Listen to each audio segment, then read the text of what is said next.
Assalamualaikum warahmatullahi wabarakatuh. Halo teman-teman, kembali lagi bersama saya Fitri Ramadhani. Di pembahasan kali ini saya akan membahas tentang modul Mikrotik MTSN Preparation bab 6, yaitu Internet Gateway. Sebelum ke materi, saya memiliki beberapa poin materi untuk saya jelaskan. Yang pertama yaitu pengenalan Internet Gateway, selanjutnya tahapan konfigurasi NAT, konfigurasi WAN, konsep WAN dengan metode DHCP, konfigurasi WAN dengan metode manual, konfigurasi LAN, konfigurasi NAT, matrix, perapian konfigurasi, dan yang terakhir yaitu ARP. Selanjutnya materi yang pertama yaitu pengenalan Internet Gateway. Nah, kita aplikasikan saja ya. Terdapat 3 PC client atau 1 switch dan 1 router mikrotik yang terhubung ke internet atau ISP. Goalsnya router kita bisa mendapatkan internet yang nantinya akan disaring ke klien sehingga kumpulan PC bisa akses internet.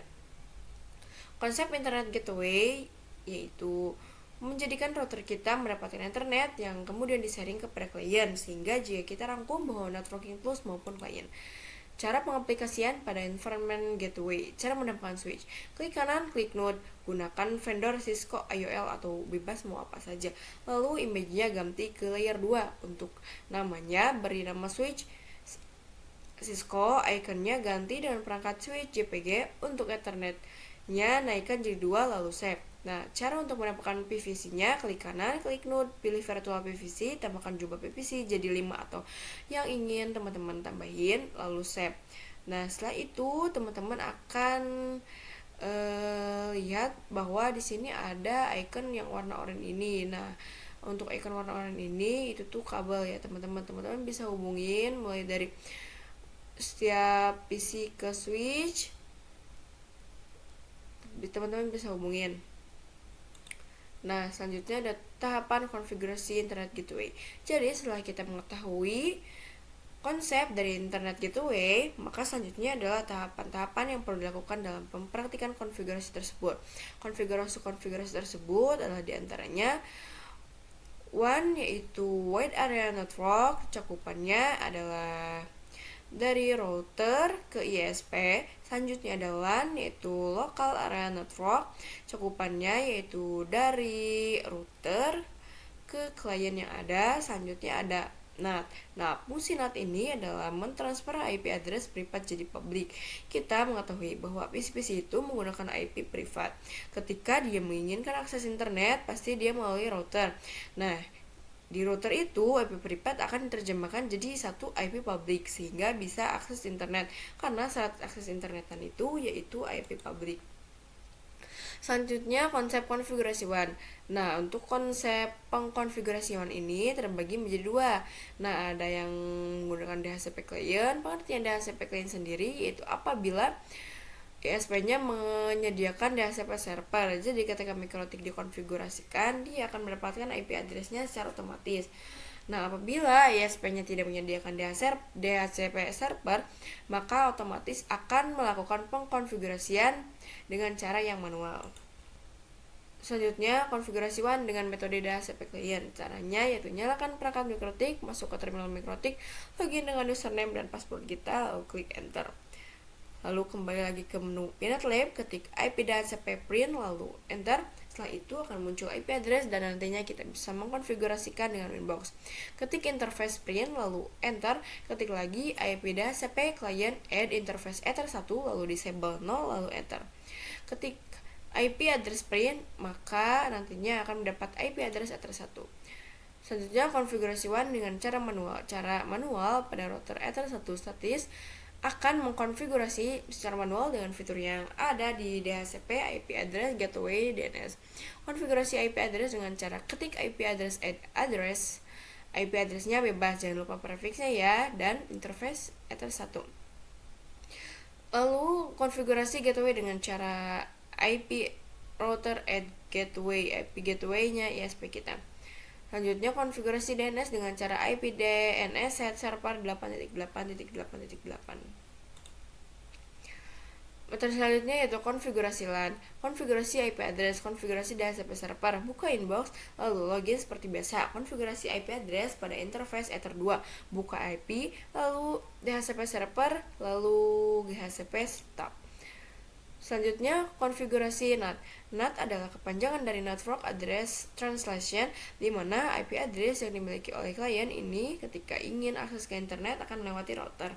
Ketika melewati router akan diterjemahkan dengan NAT, sehingga dia bisa akses internet dengan IP publik yang dipinjamkan.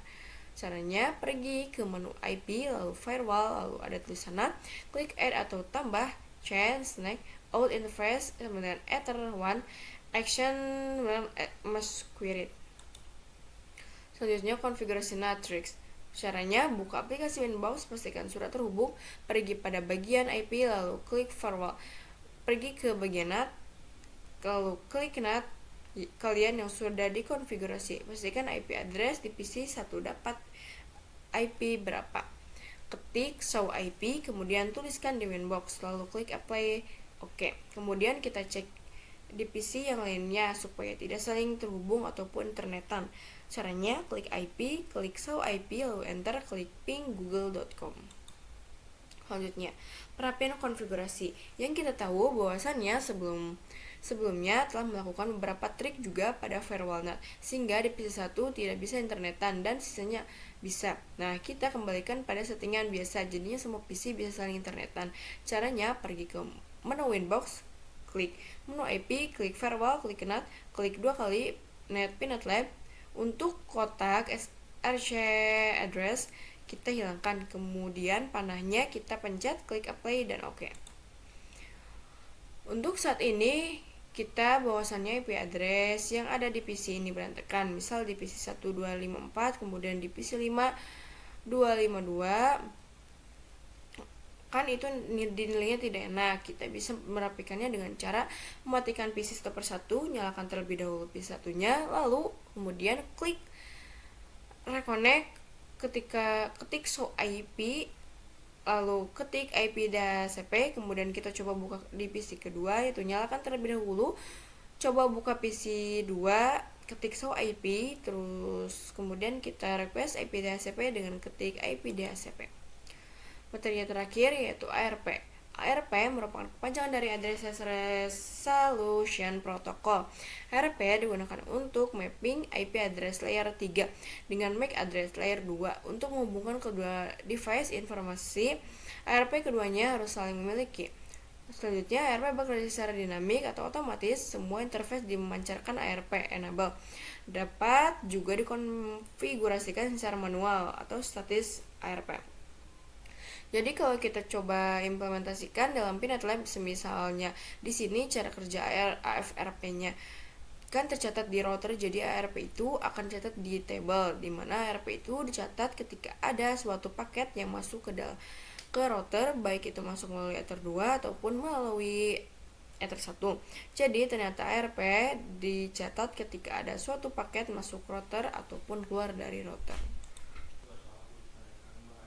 Lalu kita coba ping dari PC 5, caranya itu klik PC 5, ketik show IP, lalu ketik ping 8.8.8.8.